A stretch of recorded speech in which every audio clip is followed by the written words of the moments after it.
Hello दोस्तों, आज मैं आपको जो कहानी सुनाने जा रही हूँ, ये कहानी है रानी परी की जादुई दो नेल पॉलिश के जादू की। तो चलिए दोस्तों, देखते हैं आज की ये कहानी। माता पिता की मृत्यु के बाद श्रुति अपने चाचा चाची के साथ रहती थी। श्रुति का एक हाथ काम नहीं करता था।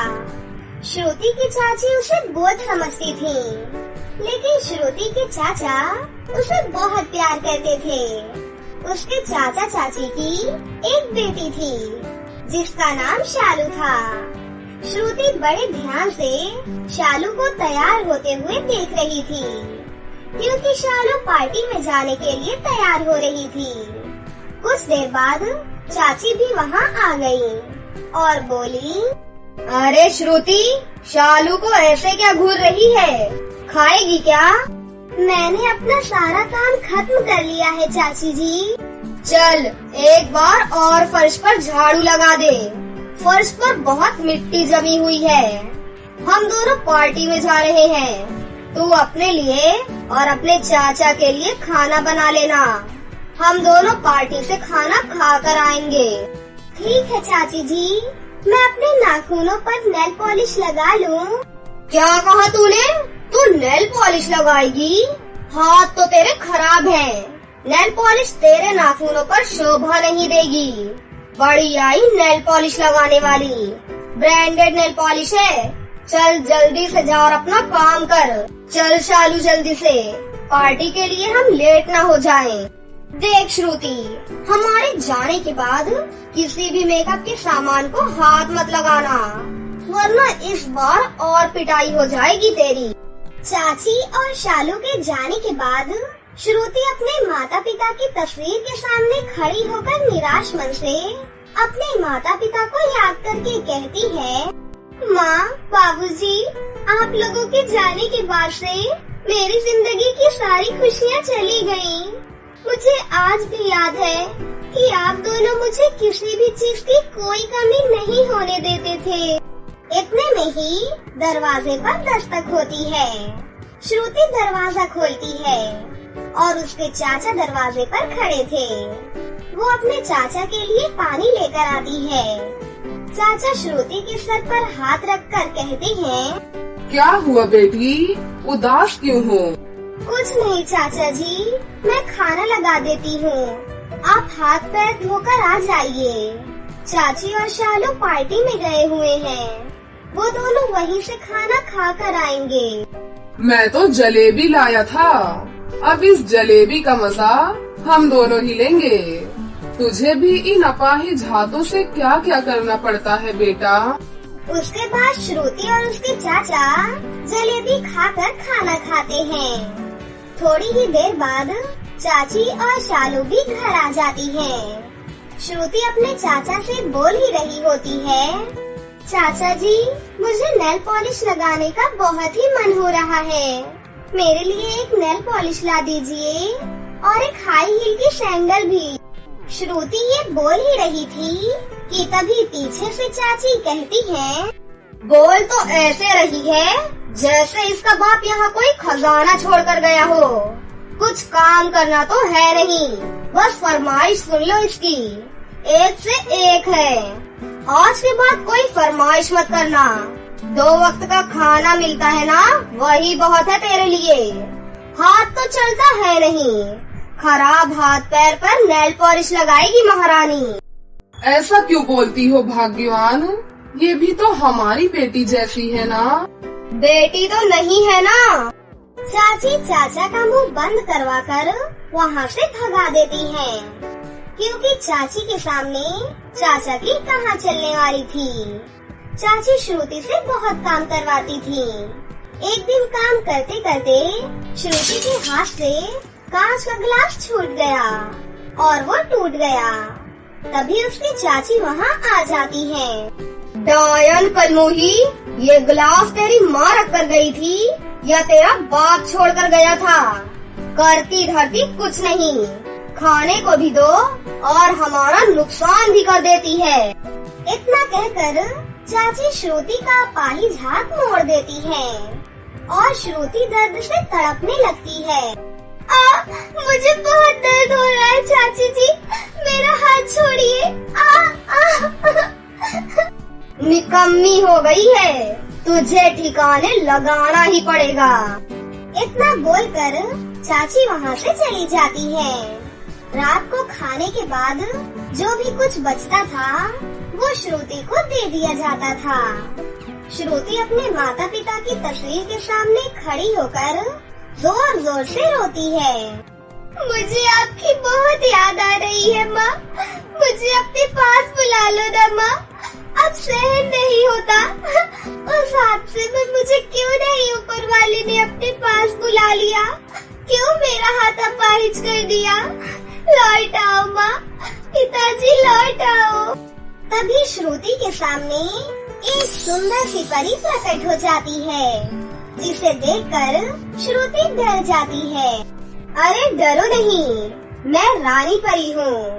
मैं जब यहाँ से गुजर रही थी तो मैंने तुम्हारे रोने की आवाज सुनी। बताओ तुम क्यों रो रही हो बेटा। उसके बाद श्रुति रानी परी को वो सारी बातें बताती है। रो मत प्यारी बच्ची, चुप हो जाओ। बुरे लोगों को उनके कर्मों की सजा जरूर मिलेगी। लेकिन आप मेरी मदद कैसे करोगी परी जी, मेरी चाची बहुत दुष्ट है। तुम इस बात की चिंता मत करो, ये देखो मैं तुम्हारे लिए क्या लेकर आई हूँ। जादुई 2 लाल और नीली नेल पॉलिश।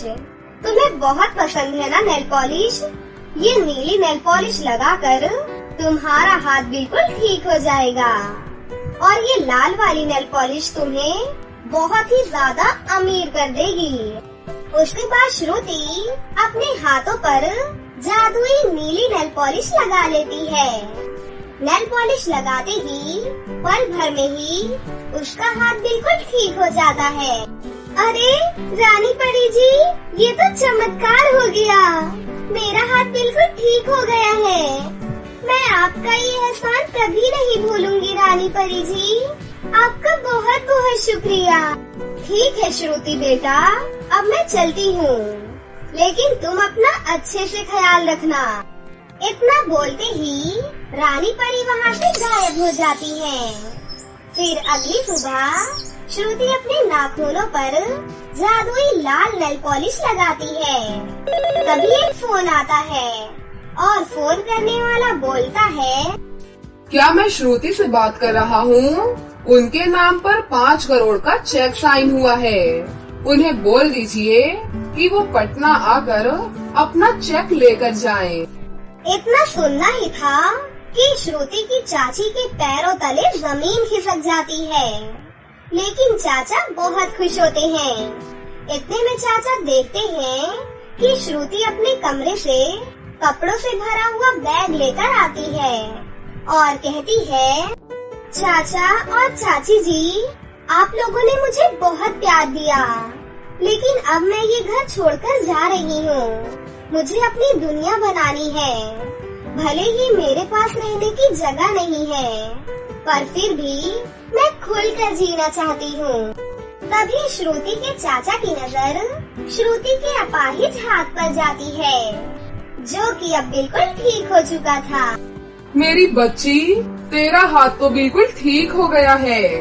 और ऐसे क्यों कहती है तू? तू तो अब करोड़पति हो चुकी है। अब मेरी बच्ची महल में रहेगी।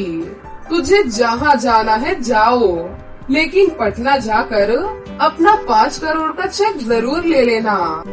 उसके बाद श्रुति अपने चाचा चाची को अलविदा कहकर वहाँ से चली जाती है।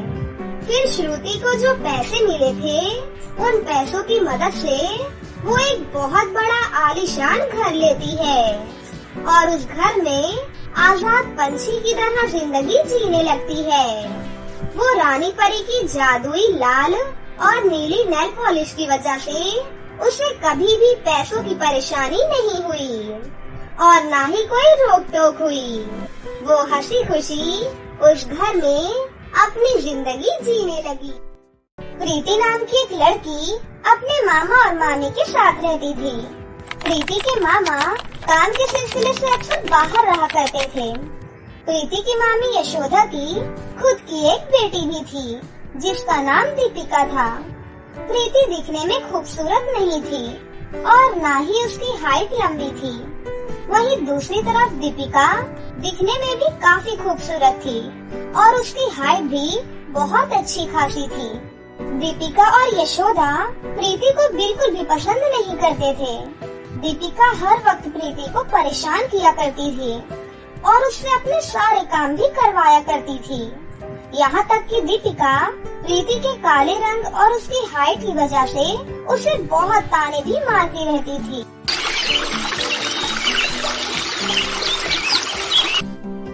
एक दिन प्रीति सारे कमरे की खिड़कियाँ साफ कर रही होती है, लेकिन उसका हाथ खिड़कियों तक सही से नहीं पहुँचता है और ये देखकर दीपिका उसका बहुत मजाक बनाती है। अरे 1.5 फुटिया, ये तेरे बस का काम नहीं है। अपनी हाइट देख कर ही काम किया कर।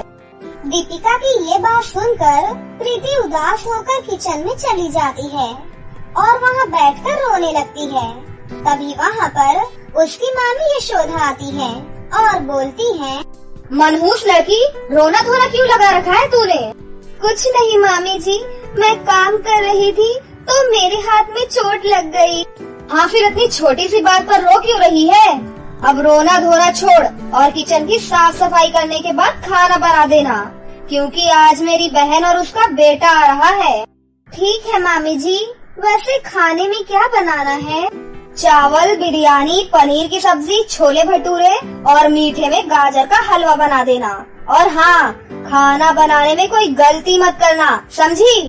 हाँ हाँ मामी जी, आप फिक्र मत करिए, मैं खाना बिल्कुल अच्छे से बनाऊंगी। इतना कहकर प्रीति किचन का सारा काम करने लगती है और थोड़ी देर बाद सारा काम खत्म करके वो खाना बनाने लगती है। प्रीति का खाना समय से नहीं बन पाता है और उससे पहले ही यशोदा की बहन और उसका बेटा आ जाते हैं। दीपिका गुस्से से किचन में जाती है और प्रीति से कहती है, अरे ओ काली कलूटी, काली बंदरिया, अभी तक खाना नहीं बना तेरा? आखिर इतनी देर से तू किचन में कर क्या रही है? मुझे सब अच्छे से पता है कि तू मौसी और उनके बेटे के सामने मेरी बेइज्जती करवाना चाहती है। इतना कहकर दीपिका प्रीति को एक तमाचा लगा देती है।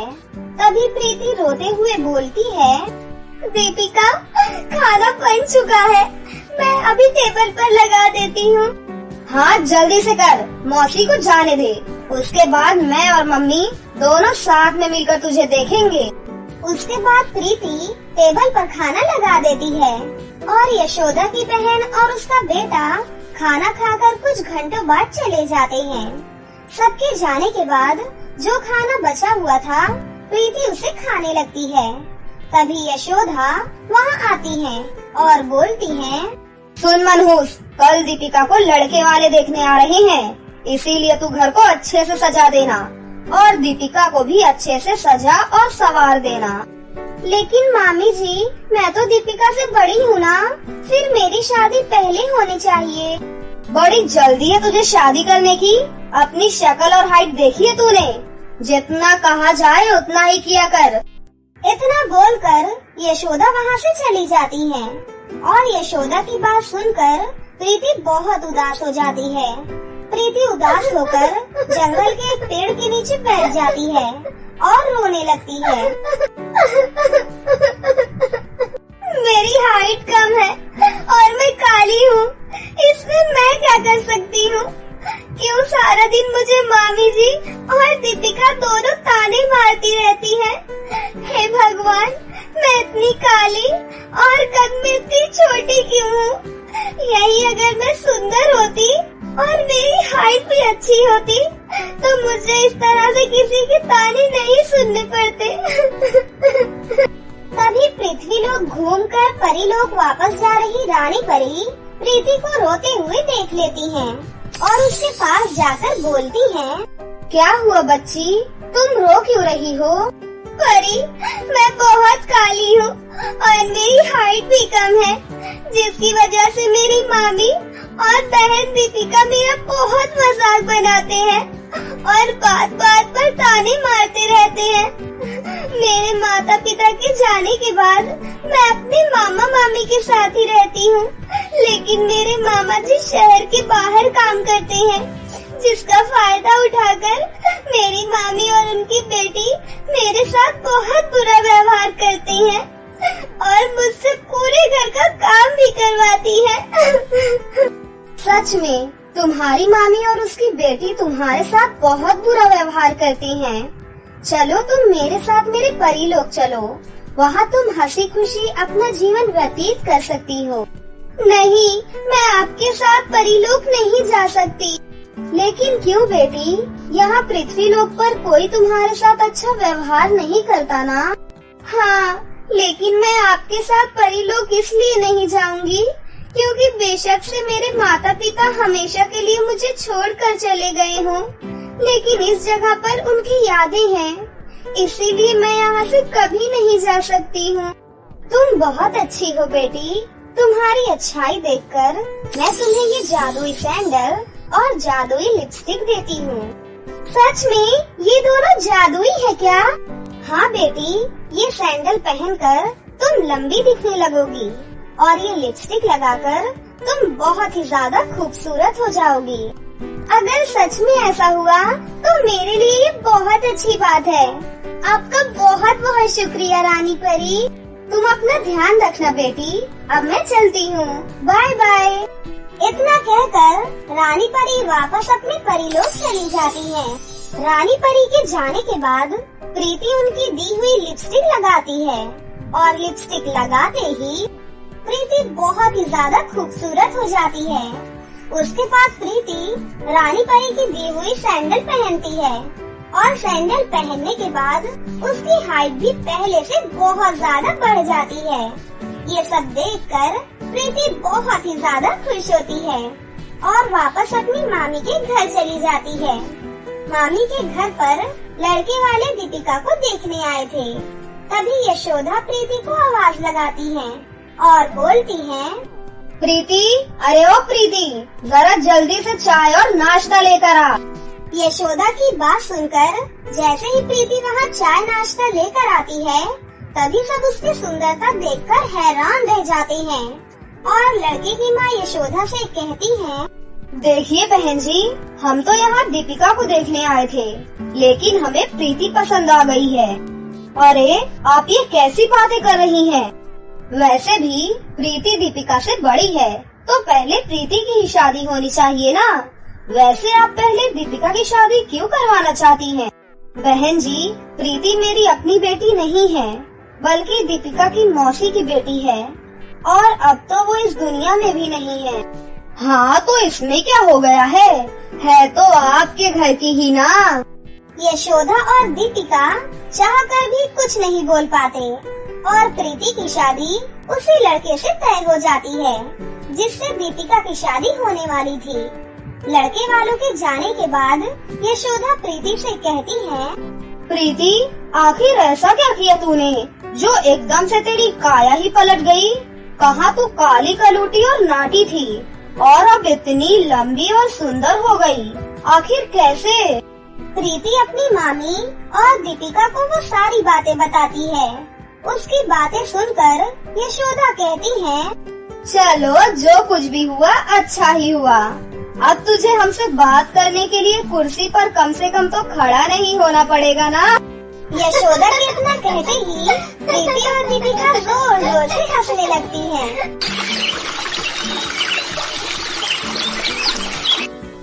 कुछ महीनों बाद प्रीति की शादी हो जाती है और प्रीति अपने ससुराल में अपना जीवन हंसी खुशी गुजारने लगती है। तो दोस्तों, कैसी लगी आपको हमारी ये कहानी? अगर आपको हमारी कहानी अच्छी लगी हो तो इसे जरूर लाइक करें, साथ ही हमारे चैनल को सब्सक्राइब भी कर लें और बेल आइकन को दबाना ना भूलें। मिलते हैं अगली वीडियो में। धन्यवाद।